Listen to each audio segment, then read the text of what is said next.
En tant que commerçante du centre-ville, vous pouvez imaginer que la vie nocturne nantaise, je la connais bien. Et contrairement à ceux qui s'appliquent à faire leur beurre sur les faits divers auxquels Nantes a fait face, je préfère honorer la vie nocturne comme je la connais, dans tout ce qu'elle a de beau et de vibrant. Une vie nocturne riche et diverse, où les gens se croisent et évoluent ensemble, mais avec des problématiques bien différentes.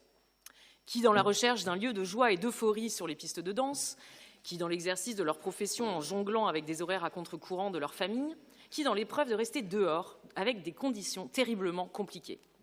Aujourd'hui, ce que je tiens à saluer, c'est un appel à projet qui prend en compte toutes ces réalités, tous ces destins croisés et les temps de la nuit nantais dans leur complexité.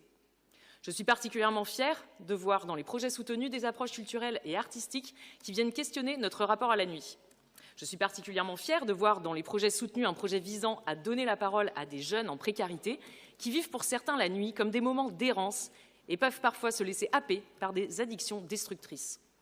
Je suis particulièrement fière de voir dans les projets soutenus un projet valorisant la culture ballroom, une culture très décriée par les réactionnaires de notre pays, mais qui ne prône en réalité que la joie d'être ensemble et le respect de la diversité.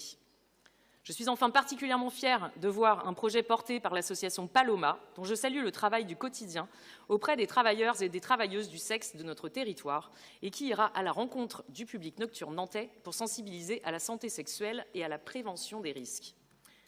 La nuit est toujours un moment un peu particulier et doit remettre en cause nos façons de considérer l'espace public, de lutter contre les comportements discriminants dans les espaces festifs, d'accompagner celles et ceux pour qui la nuit est une mauvaise étape à passer, mais aussi de valoriser les professionnels qui travaillent la nuit, peu importe ce que l'on veut bien mettre derrière le mot « travail ».